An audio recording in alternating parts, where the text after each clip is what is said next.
যাও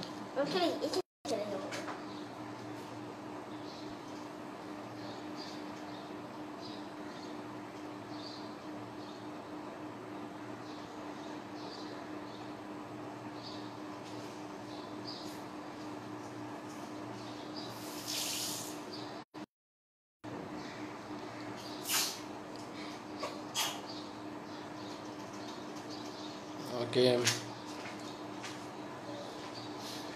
সুপ্রিয় শিক্ষক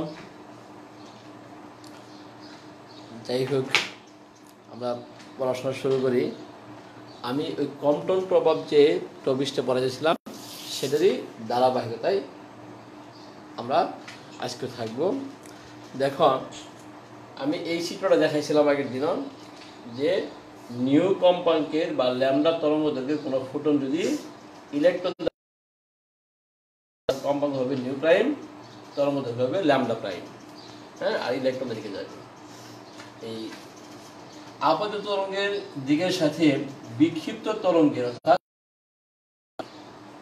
কোণ হবে কত থিটা আর এই যে প্রতিক্ষিপ্ত যে ইলেকট্রন তার কোণ হবে কত ফাই এটা আমরা আগের দিনে এগুলো ব্যাখ্যা করছি লাস্ট যে সমীকরণটা ছিল 1 বাই নিউ প্রাইম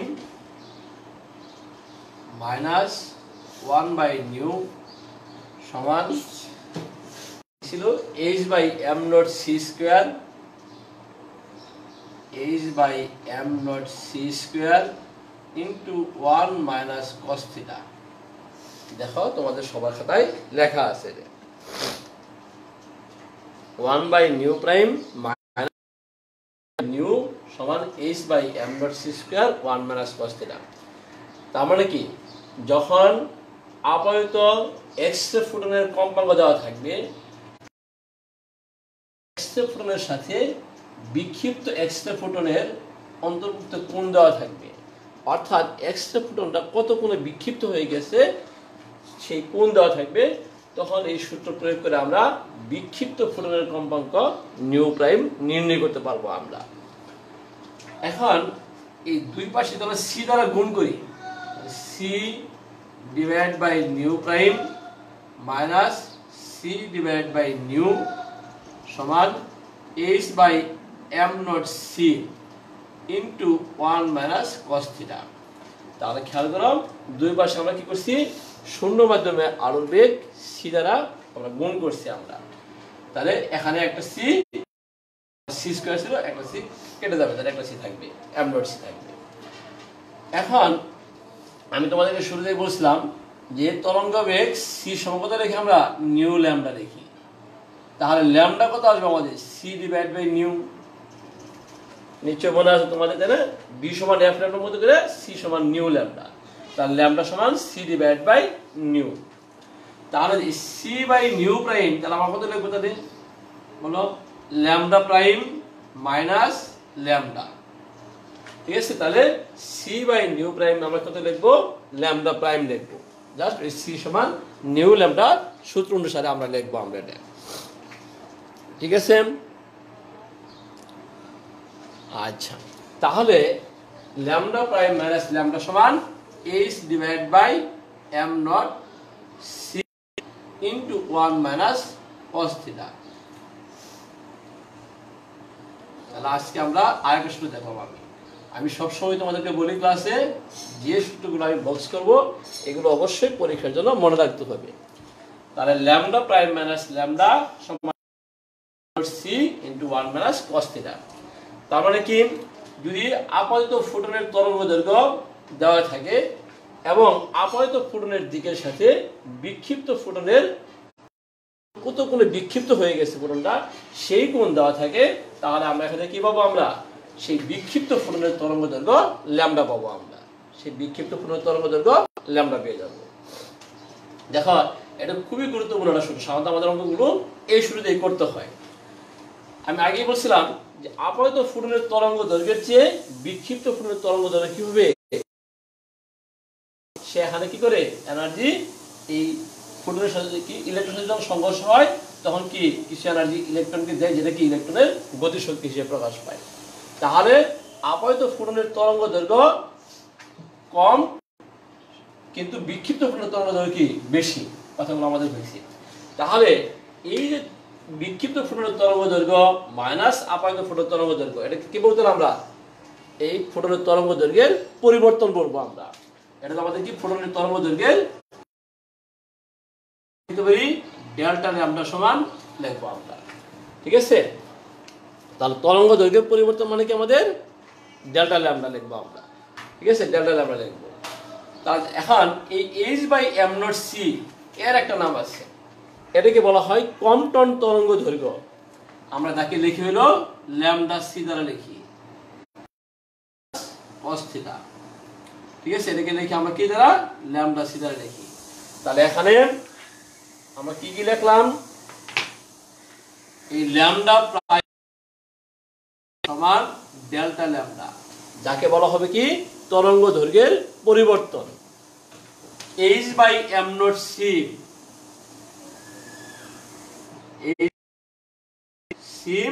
সমান কি লিখছি আমি ল্যামডা সি, এটাকে বলা হবে কি, দেখো এখানে যে কোণটা থাকবে অর্থাৎ ফোটন কণিকার যার সাথে কিভাবে সংঘর্ষ হবে সেই কম্পটন তরঙ্গ দৈর্ঘ্য, সেই কণার জন্য কম্পটন তরঙ্গ দৈর্ঘ্য, সেই কণার জন্য কম্পটন তরঙ্গ দৈর্ঘ্য। তাহলে এখানে আমরা ইলেকট্রন যেহেতু বলছি স্থির ইলেকট্রন, তাহলে এটা আমাদের কি ইলেকট্রনের কম্পটন তরঙ্গ দৈর্ঘ্য। আমি একটু লিখে দিই ইলেকট্রনের কম্পটন তরঙ্গ দৈর্ঘ্য। তাহলে এখানে h/m0c that is lambda C হচ্ছে আমাদের কি ইলেকট্রনের কম্পটন তরঙ্গ দৈর্ঘ্য। দেখো এই কম্পটন তরঙ্গ দৈর্ঘ্যের মান আমরা সহজে নির্ণয় করতে পারি। আমরা প্লাঙ্কের ধ্রুবক h এর মান জানি, m0 কি স্থির অবস্থায় ইলেকট্রনের ভর, c কি শূন্য মাধ্যমে আলোর বেগ, যেহেতু এই মানগুলো এই ল্যামডা সিও আমরা এখানে পেয়ে যাব আমাদের। তাহলে এই হলো আমাদের মোটামুটি সূত্রগুলো আমি দেখালাম এখানে। এই যে ডেল্টা ল্যামডার মান কখন কতটুকু হবে সেগুলো নিয়ে আমরা একটু কথা বলবো। অর্থাৎ এই তরঙ্গ দৈর্ঘ্যের পরিবর্তনটা কার উপর ডিপেন্ড করে সরাসরি। এখানে দেখো, যেহেতু যদি আমি বলি যে ইলেকট্রনের ক্ষেত্রে, তাহলে ইলেকট্রনের ক্ষেত্রে ল্যামডা সি ফিক্সড, তাহলে তরঙ্গ দৈর্ঘ্যের পরিবর্তন কতটুকু হবে সেটা ডিপেন্ড করবে কার উপরে, যে সেই এক্স-রে ফোটন তার আপাতত ফোটনের দিক থেকে কত গুণে বিক্ষিপ্ত হয়ে গেছে সেই কোণের উপর ডিপেন্ড করবে। তার মানে কি বিক্ষিপ্ত হবে তখন কি তরঙ্গ দৈর্ঘ্যের পরিবর্তন কি হবে, বিভিন্ন হবে। তাহলে আমরা সেই বিশেষ ক্ষেত্রগুলো একটু আগে আলোচনা করে নেব। দেখো তাহলে আমি বিশেষ ক্ষেত্র 1 নাম্বার বলতেছি, আমি নাম্বার 1 কেস 1, যে যদি থিটা সমান 0 ডিগ্রি হয়, থিটা 0, তাহলে দেখো থিটা 0 ডিগ্রি হওয়া মানে কি cos 0 ডিগ্রি, cos 0 ডিগ্রি কত আমরা জানি 1, তাহলে 1 - 1 কত হবে আমাদের 0, তাহলে ডেল্টা ল্যামডা হবে কত 0, that is lambda prime minus lambda,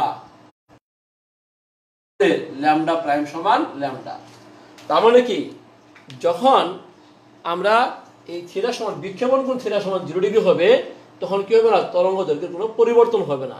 that means সেখানে কি হবে না, ইলেকট্রনের সাথে এক্স-রে ফোটনের সংঘর্ষ হবে না। বিষয়টা বুঝতে পারছো? দ্যাট মিন্স ইলেকট্রনের সাথে কি হবে না, এক্স-রে ফোটনের কোনো সংঘর্ষ হবে না। আমরা কেস 2 তে যাই। যদি আমরা চিন্তা করি যে থিটা সমান, মানে আরো অনেকগুলো আছে, যে কোনো কোণে হতে পারে, আমার কয়েকটা স্পেশাল কেস শুধু এখানে বলবো আমি। থিটা সমান 90 ডিগ্রি হলে দেখো যখন cos 90 লিখবো তখন কত হবে আমাদের ল্যামডা সি হবে, তাই না? cos 90 মানে কত আমাদের 0, 1 - 0 মানে কত 1, তাহলে ডেল্টা মানে কত আমাদের ল্যামডা সি। দেখো তাহলে তার মানে তখন যখন বিক্ষিপ্ত ফোটন 90 ডিগ্রি করে যাবে, তার মানে কি লম্বভাবে যখন বিক্ষিপ্ত হবে তখন তাহলে কি তরঙ্গ দৈর্ঘ্য পরিবর্তন কার সমান, ল্যামডা সি এর সমান। একটু আগে আমি তোমাদেরকে বলছি যে এই ল্যামডা সি এর নাম কি, কম্পটন তরঙ্গ দৈর্ঘ্য। দেখো এই বিশেষ ক্ষেত্রটা একটা গুরুত্ব বহন করে, কারণ এখানে তরঙ্গ দৈর্ঘ্যের যে পরিবর্তনটা হয় সেটা কার সমান, কম্পটন তরঙ্গ দৈর্ঘ্যের সমান। আমি এটা আমি বলছি ইলেকট্রনের জন্য, তাহলে ইলেকট্রনের কম্পন তরঙ্গ দৈর্ঘ্য কার সমান? বলো, ইলেকট্রনের কম্পন তরঙ্গ দৈর্ঘ্য পরিবর্তনের সমান। কখন? যখন বিক্ষিপ্ত ফোটন কি করবে? আপাতত ফোটনের দিকের সাথে 90 ডিগ্রি কোণে বিক্ষিপ্ত হবে। এই জন্য যদি পরীক্ষায় কখনো আসে যে কম্পন তরঙ্গ বলে বা ইলেকট্রনের কম্পন তরঙ্গ আগে বলে বা ইলেকট্রনের কম্পন তরঙ্গ বলতে কি বুঝো, তখন আমরা এই কেসটাকে কাজে লাগাই। আমরা বুঝতে পারছো বিষয়টা? তাহলে ইলেকট্রনের কম্পন তরঙ্গ দৈর্ঘ্য কাকে বলে কথা যদি বলা হয় কখনো, তাহলে আমাদের এইখানে সংজ্ঞাটা দিতে হবে। তার সংজ্ঞাটা তোমরা নিজেরা দিতে পারবা যে তরঙ্গ দৈর্ঘ্যের পরিবর্তনকে আমরা কম্পন তরঙ্গ দৈর্ঘ্য বলবো। কখন? যখন 93 ডিগ্রি হবে, মানে কি আমাদের যখন আপাতত ফোটনের দিকের সাথে বিক্ষিপ্ত ফোটন কি করবে? 90 ডিগ্রি কোণে বিক্ষিপ্ত হবে। জাস্ট তুমি এই কথাগুলোকে সাজায় লেখলেই হয়ে যাবে। তাহলে এই কম্পন তরঙ্গ দৈর্ঘ্যের সংজ্ঞা দেওয়ার জন্য আমরা এই কেসটাকে ব্যবহার করি। আমি সংজ্ঞাটা একটু বলি তোমাদেরকে, যে ইলেকট্রনের সাথে সংঘর্ষের পর বিক্ষিপ্ত ফোটন আপাতত ফোটনের দিকের সাথে 90 ডিগ্রি কোণে বিক্ষিপ্ত হলে তখন তরঙ্গ দৈর্ঘ্যের যে পরিবর্তন ঘটে তাকেই। তাহলে আমি আবারও বলছি, ইলেকট্রনের সাথে সংঘর্ষের পর বিক্ষিপ্ত ফোটন আপাতত ফোটনের দিকের সাথে 90 ডিগ্রি কোণে বিক্ষিপ্ত হলে, ঠিক আছে, 90 ডিগ্রি কোণে বিক্ষিপ্ত হলে ফোটনের তরঙ্গ দৈর্ঘ্যের যে পরিবর্তন ঘটে তাকে বলা হবে কি? কম্পন তরঙ্গ দৈর্ঘ্য বলা হবে। ঠিক আছে? তাহলে কম্পন তরঙ্গ দৈর্ঘ্যের সংজ্ঞা আসলে আমাদের কিন্তু এটাই লিখতে হবে। তাহলে আমি কেস 3 তে যাচ্ছি। এবার কেস 3 আমি আচ্ছা এখানে নেই। 3 নম্বর কেসটা দেখো, যদি থিটা 80 ডিগ্রি হয়, 180 ডিগ্রি হয়, থিটা সমান 180 ডিগ্রি হলে সেই ক্ষেত্রে ডেল্টা ল্যামডা কত হবে? 180 ডিগ্রি মানে আমরা কত জানি? -1। তাহলে -1 তাহলে কত হবে আমাদের? 1 + 1 হয়ে যাবে, দ্যাট মিন্স 2 হয়ে যাবে। তাহলে ডেল্টা ল্যামডা কত আমাদের? 2 ল্যামডা সি।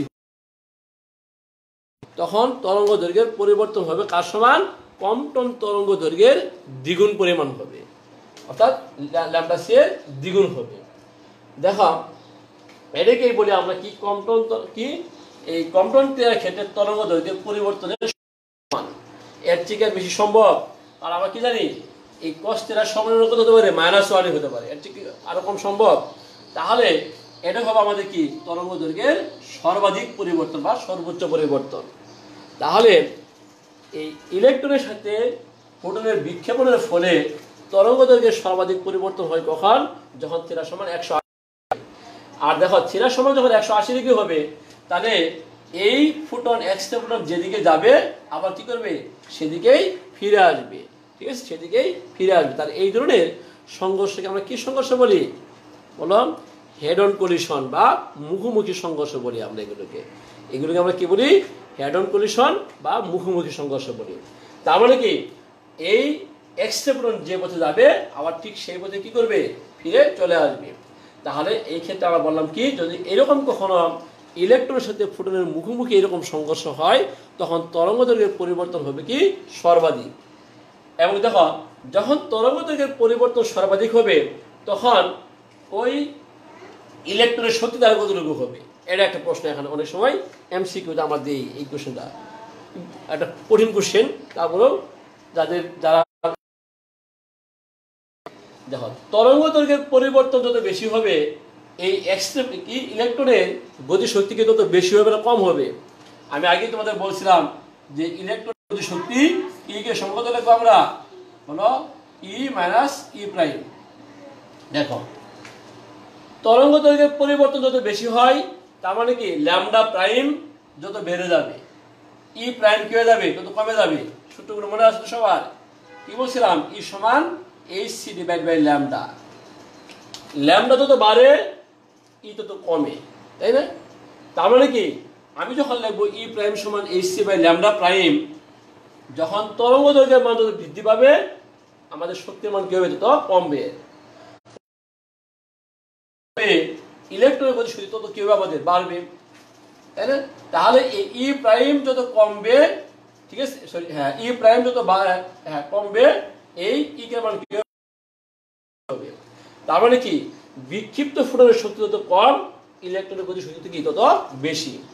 তাহলে যখন আমাদের তরঙ্গ দৈর্ঘ্যের পরিবর্তন সর্বাধিক হয় তার মানে কি এই ল্যামডা প্রাইম মান কি হয়ে যায় আমাদের সবচেয়ে বেশি বাড়ে যখন, তার ল্যামডা প্রাইম যখন সর্বোচ্চ মান পাওয়া যাবে, ল্যামডা প্রাইম যখন সর্বোচ্চ হবে তখন ই প্রাইম কি হবে আমাদের সর্বনিম্ন হবে, আর ই প্রাইম যখন সর্বনিম্ন হবে তখন ইলেকট্রনের গতি শক্তি কি হবে সর্বাধিক হবে। তাহলে দেখো যদি এরকম ভাবে আসে যখন ইলেকট্রনের সাথে ফোটনের মুখোমুখি সংঘর্ষ হয়, ঠিক আছে, তখন এই ইলেকট্রনের গতি শক্তি সর্বাধিক ব্যাখ্যা করো। অনুধাবনের কোশ্চেন আসতে পারে। কেন তুমি বলবা যে যখন কি কম্পন তরঙ্গ দৈর্ঘ্যের পরিবর্তন সর্বাধিক তখন কি হবে আমাদের বিক্ষিপ্ত ফোটনের শক্তি কি হবে সর্বনিম্ন হবে, দ্যাট মিন্স কম হবে, ঠিক আছে, আর বিক্ষিপ্ত যত কম হবে তখন ইলেকট্রনের গতি শক্তি কি হবে সবচেয়ে বেশি হবে।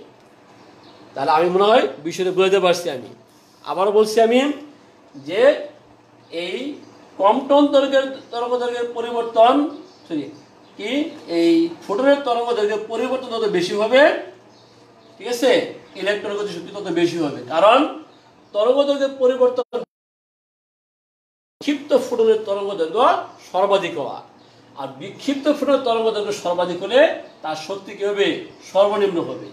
তার শক্তি যদি সর্বনিম্ন হয়, বিক্ষিপ্ত ফোটনের শক্তি সর্বনিম্ন হয়, তাহলে ইলেকট্রনের গতি শক্তি কি হবে সর্বাধিক হবে। তাহলে ইলেকট্রন সর্বাধিক কখন পাওয়া যাবে বলো, যখন ইলেকট্রনের সাথে ফোটনের মুখোমুখি সংঘর্ষ বা হেড অন কোলিশন হবে। অনেক সময় পরীক্ষায় এরকম এমসিকিউ থাকে যে কম্পন ক্রিয়ার গতি শক্তি সর্বাধিক হয় কখন, যখন থিটা সমান 0 ডিগ্রি, থিটা সমান 45 ডিগ্রি, থিটা সমান 90 ডিগ্রি, থিটা সমান 180 ডিগ্রি। আমরা কখন বলবো? অবশ্যই আমরা বলবো যখন থিটা সমান। কথাটা বুঝতে পারছো যে এই কম্পন ক্রিয়ার ক্ষেত্রে ইলেকট্রনের গতি শক্তি সর্বাধিক হবে কখন, যখন থিটা ইকুয়াল টু 180 ডিগ্রি হবে। এগুলো যদি বুঝে থাকো অনেক ভালো একটা টপিকস, এখান থেকে অনেক ভালো ভালো কোশ্চেন পরীক্ষায় আসে। দেখো তাহলে আমরা যা পড়লাম এতক্ষণ পর্যন্ত নিউ ল্যামডা থিটা এইসব নিয়ে পড়লাম। ফাই নিয়ে আমরা ওই শুরুতে শুধু ফায়ের ব্যবহারটা করছিলাম আমরা, তাহলে এখন আমরা ফাই নিয়ে একটু কথা বলবো। আমরা কি কথা বলবো যে ফায়ের মান কিভাবে নির্ণয় করা যায়। বললাম যে বিক্ষিপ্ত ফোটন আপাতত ফোটনের অভিমুখের সাথে থিটা কোণে বিক্ষিপ্ত হয়, তা তখনও ইলেকট্রন কি এই বরাবর যায় না, ইলেকট্রন আমরা কি বলছি যে ইলেকট্রন আপাতত ফোটনের অভিমুখের সাথে ফাই কোণে কি হয় প্রতিক্ষিপ্ত হয়, শব্দটা আমি বলছি ফাই কোণে প্রতিক্ষিপ্ত হয়। তাহলে এই ফাইয়ের মান আমরা কিভাবে নির্ণয় করতে পারি আমরা, ঠিক আছে, এই ফাইয়ের মান কিভাবে নির্ণয় করা যায়। তোমাদের উপস্থিতি খুব কম আজকে, তাহলে দেখো তোমাদের এই 2 এবং 3 নং সমীকরণের কথা মনে আছে কিনা আমি একটু মনে করাই দিতে চাই তোমাদের। 2 এবং 3 নং সমীকরণটা, 2 নং সমীকরণ m b c cos phi সমান কি ছিল h into nu minus nu prime cos theta ছিল, মনে পড়ে কিনা? এটা ছিল 2 নং সমীকরণ। আমি এখন আবার 2 নং সমীকরণ লেখাবো, ঠিক আছে। 2 নং সমীকরণে কি ছিল h nu minus nu prime cos theta, আর 3 নং সমীকরণটা ছিল, এটা লেখা দরকার নাই, 3 নং সমীকরণ ছিল তোমাদের m b c sin phi। দেখো h nu prime sin theta ছিল, h nu prime sin theta ছিল, আমি ভুল করার কথা না। দেখো এই দুইটা সমীকরণ ছিল, এই দুইটা সমীকরণ গুরুত্ব আছে। কি গুরুত্ব আছে? এই দুইটা সমীকরণের গুরুত্ব হলো এখান থেকে ইলেকট্রনের ভরবেগ নির্ণয় করা যাবে এবং কি এই যে ইলেকট্রন কত কোণে প্রতিক্ষিপ্ত হলো সেটা নির্ণয় করা যাবে। দেখো আমি একটু ভরবেগটা নিয়ে একটু বলি। আমি এখানে দেখছি তোমাদের মনে আছে আমি যখন 2 নং সমীকরণ 3 নং রেডি করছিলাম, এটা আসলে কি ছিল p cos phi ছিল ডান পাশে। তার মানে এই ইলেকট্রনের ভরবেগ p সমান আমি কি লিখে দিয়েছিলাম mb, তাই না? এই ইলেকট্রনের ভরবেগ p সমান ছিল তাহলে এটা যদি হয় পি, তাহলে ইলেকট্রনের ভরবেগ পি আমি একটু লিখলাম এখানে মুছে দিয়ে, জাস্ট সমীকরণটা লিখলাম, আবার ইলেকট্রনের ভরবেগ পি লিখলাম। দেখো আমি আগেই বলছি বইগুলোতে কিন্তু কোনো কোনো বইয়ে এর উপর অঙ্ক দেওয়া আছে, এগুলোকে সৃজনশীল এখন আসে পরীক্ষায়, ঠিক আছে। তাহলে জাস্ট পি সমান এমবি, পি সমান এমবি আমি লিখছি এখানে ওই 2 এবং 3 নং সমীকরণের জন্য, 2 এবং 3 নং সমীকরণের জন্য এই পি সমান এমবি লেখা। দেখো এই 2 সমীকরণ থেকে আমরা কিভাবে তাহলে ফাই এবং পি পেতে পারি। প্রথম ইলেকট্রনের ভরবেগ, আমি ফোটনের ভরবেগ নির্ণয় করতে পারবো, কারণ ফোটনের ভরবেগ কি জানি আমরা পি সমান এইচ নিউ বাই সি বা h nu prime by c. তাহলে এই প্রতিক্ষিপ্ত ইলেকট্রনের ভরবেগ পি যদি কখনো চাই তাহলে সেটা আমরা বের করতে পারবো। কিভাবে বের করবো? এই 2 এবং 3 নং সমীকরণকে বর্গ করে যোগ করে পাই। দেখো আর কিছু করতেছি না আমরা, ঠিক আছে। 2 এবং 3 নং সমীকরণ আমরা বর্গ করে যোগ করে পাবো। আমরা কত পাবো? আমরা p square c square cos square phi লিখে দিই, তোমাদের লিখলে যদি সুবিধা হয়।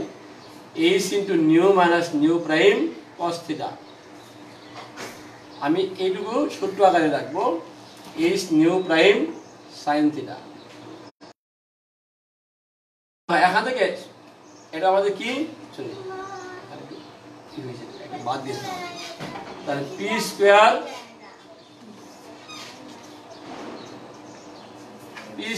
C square cos square phi plus c square sine square phi, ঠিক আছে। তাহলে p square c square cos square phi plus p square c square sine square phi, তাই না?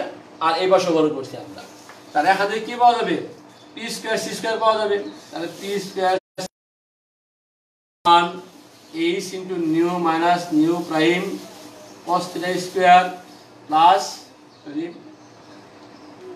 Square H nu prime sine theta square. তাহলে দেখো এখান থেকে P square পেয়ে যাবো, দ্যাট মিন্স কি পেয়ে যাবো? এখান থেকে পি পেয়ে যাবো আমরা, ঠিক আছে। পি স্কোয়ার কি ভাগ সি থাকবে, এই পুরোটা ডিভাইডেড থেকে আমাদের সি স্কোয়ার থাকবে। তাহলে যখন আমরা পি লিখবো আমরা, তখন কি পাবো? আমরা জাস্ট এটাকে রুট করে দিব, আমরা রুট ওভার উপরে ডিভাইড বাই সি স্কোয়ার থাকবে, কারণ তার পুরোটার উপর রুট দিচ্ছি আমি, ঠিক আছে। তাহলে এইভাবে আমরা ইলেকট্রনের ভরবেগ নির্ণয় করতে পারি আমরা, ঠিক আছে। এই একটা বিষয় গেল আমাদের। তাহলে ভরবেগ কি আমাদের? যে আপাতত ফোটনের কম্পাঙ্ক, বিক্ষিপ্ত ফোটনের কম্পাঙ্ক যদি দেওয়া থাকে এবং এই থিটার মান যদি দেওয়া থাকে, তাহলে আমরা এই সমীকরণ দিয়ে ভরবেগ নির্ণয় করবো আমরা। ইলেকট্রনের ভরবেগ নির্ণয়ের বিষয়টা গেল আমাদের, আমি মুছে দিলাম। আরেকটা বিষয় আমি বলছিলাম যে কি, যে ইলেকট্রন কত কোণে বিক্ষিপ্ত হয়েছে, এখানে সেই বিক্ষিপ্ত কোণ ফাই মান নির্ণয় করবো। বুঝতে পারছো? তোমার 3 নং সমীকরণকে যদি আমরা কি করি, 2 নং সমীকরণ দ্বারা ভাগ করি, আমরা 3/2 যদি আমরা করি, তাহলে কি পাওয়া যাবে? চলে যাবে sine phi by cos phi, কত হবে আমাদের? tan phi. তাহলে এখানে কত পাবো আমরা? এইচ এইচ ক্যান্সেল হয়ে যাবে, তাহলে nu prime divide by nu minus nu prime cos theta, that is phi সমান কত লিখবো আমরা? tan inverse nu sine theta divide by nu minus nu prime cos theta. তাহলে এই নিউ জানলে আমরা কি জানতে পারবো? আমরা ফাইয়ের মান জানতে পারবো আমরা। তার মানে আপাতত ফোটনের কম্পাঙ্ক, বিক্ষিপ্ত ফোটনের কম্পাঙ্ক যদি দেওয়া থাকে, দিয়ে যদি এই থিটার মান দেওয়া থাকে, তাহলে আমরা এখান থেকে কি করতে পারবো? যে এই ইলেকট্রন কত কোন কি প্রতিক্ষিপ্ত হয়েছে সেই ফাইয়ের মান আমরা নির্ণয় করতে পারবো আমরা। এখন তোমাদের প্রশ্ন আসতে পারে এরকম যে আমরা সর্বশেষ সূত্র তো ল্যামডা দিয়ে পড়লাম, ল্যামডা দিয়ে কি পাবো? আমরা ল্যামডা দিয়ে কিভাবে পেতে পারি? ল্যামডা দিয়েও পাওয়া যাবে। কিভাবে পাবো আমরা? ওই যে একটু আগে লিখছিলাম সি সমান নিউ ল্যামডা, তাহলে নিউ সমান কত লিখবো আমাদের? তাহলে এখানে আসবে কি আমাদের সি বাই ল্যামডা, এখানে আসবে সি বাই ল্যামডা, এখানে আসবে সি বাই ল্যামডা প্রাইম। তাহলে দেখো উপরেও সি আছে, নিচেও সি আছে। আমি আর সেই কেউ লিখতে পারি আমরা ইচ্ছা করে tan inverse 1 by lambda sine theta divide by 1 by lambda minus 1 by lambda prime cos theta. দেখো সৃজনশীল প্রশ্নপত্র হওয়ার কারণে আমাদের কিন্তু অনেক বিষয়গুলো একটু এক্সপান্ড করে শিখতে হয় আমাদের। তাহলে বুঝতে পারছো সবাই? তাহলে নিউ সমান সি বাই ল্যামডা। তাহলে এখানে একটা সি বাই ল্যামডা আছে, এখানে সি বাই ল্যামডা আছে, এখানে সি বাই ল্যামডা প্রাইম আছে। তাহলে এখানেও উপরে সি আছে, এখানে আমি উপরে সি কমন নিলাম, তাহলে এই দুই সি ক্যান্সেল হয়ে যাবে। তাহলে এইটুকু থাকবে আমাদের সূত্র হিসেবে ব্যবহার করতে পারবো। কখন? যদি আপতিত ফুটন এবং বিক্ষিপ্ত ফুটনের কি দেওয়া থাকে, তরঙ্গ দৈর্ঘ্য দেওয়া থাকে। তাহলে আমি এগুলোর উপর ভিত্তি করে একটা সৃজনশীল তোমাদের করে দেবো আমি এখনই, খুব সহজ একটা সৃজনশীল আমরা প্র্যাকটিস করবো। হ্যাঁ, আমি প্রশ্নটা লিখে দেবো, খুব বেশি উঠায় নিবা। দেখো 2.4 অ্যাংস্ট্রম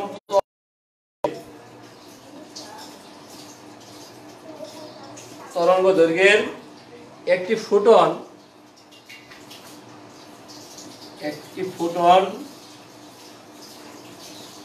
একটি মুক্ত ইলেকট্রনের সাথে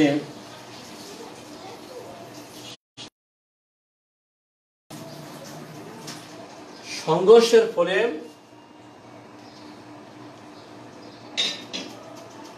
সংঘর্ষের ফলে 60 ডিগ্রি কোণে বিক্ষিপ্ত হয়। খুব একটা লাইনে আমার প্রশ্ন, ঠিক আছে? আমি কি বলছি, 2. এটা আমাদের উদ্দীপক, এটা আমাদের উদ্দীপক যে 2.4 অ্যাংস্ট্রম তরঙ্গ দৈর্ঘ্যের একটি ফোটন একটি মুক্ত ইলেকট্রনের সাথে সংঘর্ষের ফলে 60 ডিগ্রি কোণে বিক্ষিপ্ত হয়। আমি যদি 1 নম্বর কোশ্চেনটা যদি জ্ঞানমূলক দিলাম, ডি ব্রগলি, আমার জাস্ট একটু আলোচনা করা এগুলো, ডি ব্রগলি তরঙ্গ কাকে বলে, যেহেতু আমি পড়াইছি এখানে তরঙ্গ কাকে বলে। খ নম্বর হলো ইলেকট্রনের কোয়ান্টাম তরঙ্গ দৈর্ঘ্য, ইলেকট্রনের তরঙ্গ দৈর্ঘ্য 0.02426 অ্যাংস্ট্রম বলতে কি বুঝো? গ নম্বর হলো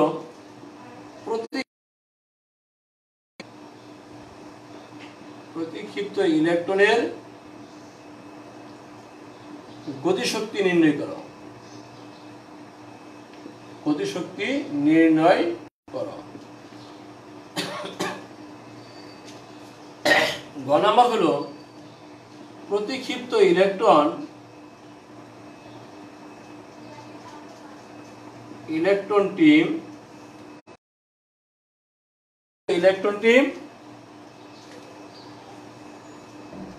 আপতিত ফুটনের দিকের সাথে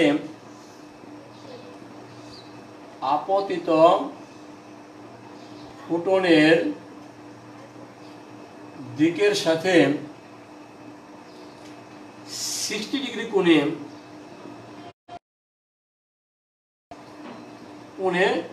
প্রতিক্ষিপ্ত হবে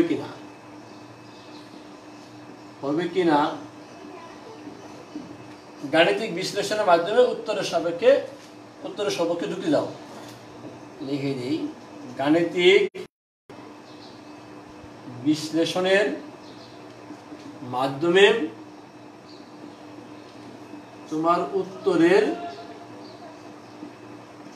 সপক্ষে যুক্তি দাও। তোমরা আগে প্রশ্নটা উঠাই নাও, তারপরে আমি এটার প্রত্যেকটা কোশ্চেনেরই আনসার আমি দিয়ে যাবো আমি, ঠিক আছে? 2.4 অ্যাংস্ট্রম তরঙ্গ দৈর্ঘ্যের একটি মুক্ত ইলেকট্রনের সাথে কি হয়, সংঘর্ষের ফলে 60 ডিগ্রি কোণে বিক্ষিপ্ত হয়। ঠিক আছে, 60 ডিগ্রি কোণে। এখন আমরা কি দিয়েছি, ডি ব্রগলি তরঙ্গ কাকে বলে। খ নাম্বার হলো ইলেকট্রনের কোয়ান্টাম তরঙ্গ দৈর্ঘ্য 0 বলতে কি বুঝো। গ প্রতিক্ষিপ্ত ইলেকট্রনের গতিশক্তি নির্ণয় করো। ঘ প্রতিক্ষিপ্ত ইলেকট্রনটি আপতিত ফুটনের দিকের সাথে 60 ডিগ্রি কোণে বিক্ষিপ্ত হবে কিনা গাণিতিক বিশ্লেষণের মাধ্যমে তোমার উত্তরের সপক্ষে যুক্তি দাও। এরকম আমি এক সেট কোশ্চেন দিচ্ছি। তোমাদের কোশ্চেন লেখা হয়ে থাকলে আমি একটু আলোচনার উত্তরগুলোর দিকে যাই। আমি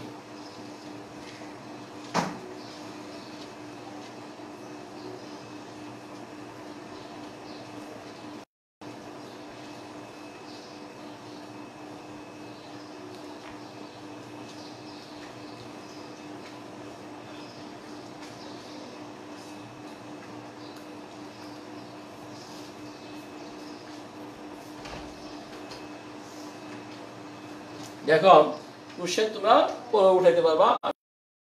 তাহলে ডি ব্রগলি তরঙ্গ কাকে বলে? আমরা আগে প্রথম ক্লাসে আমি দেখাইছিলাম এখানে অনলাইনে, কি বলছিলাম যে কোনো গতিশীল কণার সাথে কি থাকে, একটি তরঙ্গ যুক্ত থাকে। এই তরঙ্গটাকে বলা হয় কি, ডি ব্রগলি তরঙ্গ বলা হয়। তার মানে ডি ব্রগলির মতবাদ অনুসারে কি, প্রত্যেকটি চলমান বস্তু কণার সাথে একটি তরঙ্গ যুক্ত থাকে। এই তরঙ্গকেই তার নাম অনুসারে কি বলা হয়, ডি ব্রগলি তরঙ্গ বলা হয়। ঠিক আছে, আমাদের ডি ব্রগলি তরঙ্গের কথা গেল আমাদের। এখন ইলেকট্রনের কম্পন তরঙ্গ দৈর্ঘ্য 0.02426 অ্যাংস্ট্রম বলতে কি বুঝো, এটা আমি একটু আলোচনা করব। দেখো কিন্তু আমরা একটি লাইনে উত্তর দিতে পারি। আমি ওই দেখাইছিলাম আজকে শুরুতে তোমাদেরকে যে 2 নম্বর কেসটা দেখাইছিলাম। আমি কি বলছিলাম, ডেল্টা ল্যামডা কার সমান, ল্যামডা সি এর সমান। কখন, যখন থিটা সমান 90 ডিগ্রি। তাহলে ইলেকট্রনের কম্পন তরঙ্গ দৈর্ঘ্য ল্যামডা সি এর মান দেওয়া আছে কত আমাদের, 0.024 অ্যাংস্ট্রম দেওয়া আছে। তাহলে এই ল্যামডা সি দেওয়া আছে এত, তার মানে আমরা কি বলবো যে ল্যামডা সি এত। এই কথা মানেটা কি আমাদের, ডেল্টা ল্যামডা কত আমাদের এত। যেহেতু ডেল্টা ল্যামডা আর ল্যামডা সি সমান, কখন, তাহলে যখনই বলবো ইলেকট্রনের কম্পন তরঙ্গ দৈর্ঘ্য এত, তখনই আমরা কি বলবো যে ওই ক্ষেত্রে ফোটনের তরঙ্গ দৈর্ঘ্য পরিবর্তন কত আমাদের, এত অ্যাংস্ট্রম। কখন হয়, 90 ডিগ্রি হয়। তাহলে আমরা এই অনুধাবনের উত্তরটা আমরা এইভাবে দিতে পারি কিনা দেখো, যে ইলেকট্রনের সাথে ফোটনের সংঘর্ষের ফলে দেখছো বিক্ষিপ্ত ফোটন যদি আপাতত ফোটনের দিকে 90 ডিগ্রি কোণে বিক্ষিপ্ত হয়, তাহলে ফোটনের তরঙ্গ দৈর্ঘ্যের পরিবর্তন হবে এত অ্যাংস্ট্রম। তার কথাটা আমি আবার বলতেছি, আমি যে কি, ফোটন তরঙ্গ দৈর্ঘ্য 0.02426 অ্যাংস্ট্রম বলতে বোঝায় ইলেকট্রনের সাথে আপাতত ফোটনের সংঘর্ষের ফলে বিক্ষিপ্ত ফোটন যদি আপাতত ফোটনের দিকের সাথে 90 ডিগ্রি কোণে বিক্ষিপ্ত হয়, তাহলে ফোটনের তরঙ্গ দৈর্ঘ্যের পরিবর্তন এত অ্যাংস্ট্রম হবে। এক লাইনে কিন্তু আমরা 2 নাম্বার পাবো। কিন্তু দেখতে পারলি, এটাই হলো আমাদের উত্তরগুলো লেখার টেকনিক। দেখো এখানে শুধু ডেফিনেশন তুমি 1 নাম্বার পাচ্ছ, আর এখানে কি একটা অনুধাবনের কোশ্চেন। অনুধাবনের কোশ্চেনের 2টা স্তর, কি অনুধাবন স্তর। জ্ঞান স্তরের জন্য নাম্বার হলো 1, আর অনুধাবন স্তরের জন্য নাম্বার হলো 1। এখন অনেকে চিন্তা করে যে এই 1-এর জন্য আগে কম্পন তরঙ্গ দৈর্ঘ্যের সংজ্ঞা লেখা লাগবে। নো, কারণ না সে কোনোদিন দ্বিতীয় লাইন লিখতে পারবে না। এই জন্য তুমি এই 1 লাইন লিখলেই কিন্তু তুমি এই 2 নাম্বার পেয়ে যাবা। এখন তোমার আরেকটা কথা, 1 নাম্বার কখন তুমি পাবা, কখন পাবা? তুমি মনে করো যে এই ইলেকট্রনের কম্পন তরঙ্গ দৈর্ঘ্য তো বলতে কি বুঝো, এর অনুধাবন তো দিতে পারছো না, কিন্তু তুমি কম্পন তরঙ্গ দৈর্ঘ্যের সংজ্ঞাটা তুমি জানো। তুমি যদি পরীক্ষা খাতায় শুধু কম্পন তরঙ্গ দৈর্ঘ্যের সংজ্ঞাটা লিখে আসো এই জায়গাতে, যে কম্পন তরঙ্গ দৈর্ঘ্য কাকে বলে, বা ল্যামডা সি সমান h/m নট, তুমি যদি লিখে আসো তুমি 1 নাম্বার পাবা, কারণ তোমার ওই জ্ঞানের অংশ নাম্বারটা পাবা। আর তুমি যখন এই কম্পন তরঙ্গ দৈর্ঘ্য, ইলেকট্রনের কম্পন দৈর্ঘ্য 90 ডিগ্রি হবে, তখন তরঙ্গ দৈর্ঘ্যের যে পরিবর্তন হবে, তখন তুমি যখন এই পুরোটা লিখবা তখন তুমি পাবো হলো 2 নাম্বার। তাহলে আমি বললাম যদি কখনো এরকম হয় তুমি অনুধাবন পুরোটা পারতেছো না, কিন্তু এই কম্পন তরঙ্গের সংজ্ঞাটা তুমি জানো বা এর সূত্রটা তুমি জানো, তবু তুমি সেটা পরে এখানে লিখে আসবা, কারণ লেখলে এক নম্বর পাওয়া যাবে। H by m naught c অথবা ইলেকট্রনের কম্পন তরঙ্গ দৈর্ঘ্য কাকে বলে এর ডেফিনেশন যদি পারো সেটা লিখে আসবা। আর আমি যেভাবে বললাম সেভাবে তুমি দুই দুই পাবা। তাহলে আমি সেটা আবারও বলতেছি আমি যে ইলেকট্রনের কম্পন তরঙ্গ দৈর্ঘ্য 0.0226, ইলেকট্রনের সাথে ফোটনের সংঘর্ষের ফলে বিক্ষিপ্ত ফোটন যদি আপাত ফোটনের দিকের সাথে 90 ডিগ্রি কোনো বিক্ষিপ্ত হয়, তাহলে ফোটনের তরঙ্গ দৈর্ঘ্যের যে পরিবর্তন ঘটে তা কত 0.02426 অ্যাংস্ট্রম সমান। তাহলে আমি এক এবং ক এবং খ এর নিয়ে আমি আলোচনা করলাম আমি তোমাদের সাথে। এখন আমি যাচ্ছি প্রতিক্ষিপ্ত ইলেকট্রনের গতিশক্তি নির্ণয় করো। দেখো তুমি এখানে কোন সূত্রটা লিখলে, আমি বলছি তাহলে এই অ্যাপ্লিকেশন টাইপের কোশ্চেন এর হলো 3 নাম্বার, তাই না? 1 1 1 কি জ্ঞান, এই এখন আমার অনুধাবনের জন্য, এই এখন আমাদের প্রয়োগের জন্য, কিন্তু তোমাকে ধারাবাহিকভাবে আসতে হবে। তাহলে প্রতিক্ষিপ্ত ইলেকট্রনের গতিশক্তি নির্ণয় করো।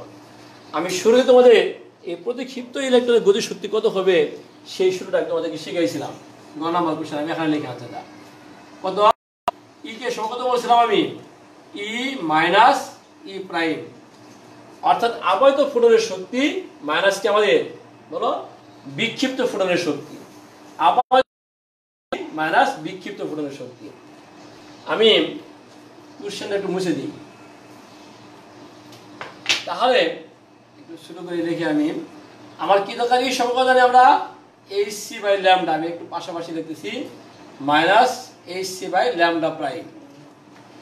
তুমি h এর মান জানো, c এর মান জানো, h কত প্লাঙ্কের ধ্রুবক 6.626 × 10⁻34 জুল সেকেন্ড, c শূন্য মাধ্যমে আলুরবে 3×8 মিটার পার সেকেন্ড। তোমার ল্যামডার মান দেখো দেওয়া আছে 2.4 অ্যাংস্ট্রম।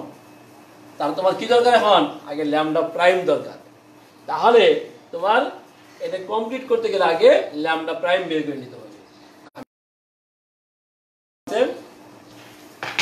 তাহলে আমরা আগে কি করব, আমি এটা নিচে নিচে লিখে যাই, তাহলে hc by lambda minus hc by lambda prime, ঠিক আছে, ই কে সমান।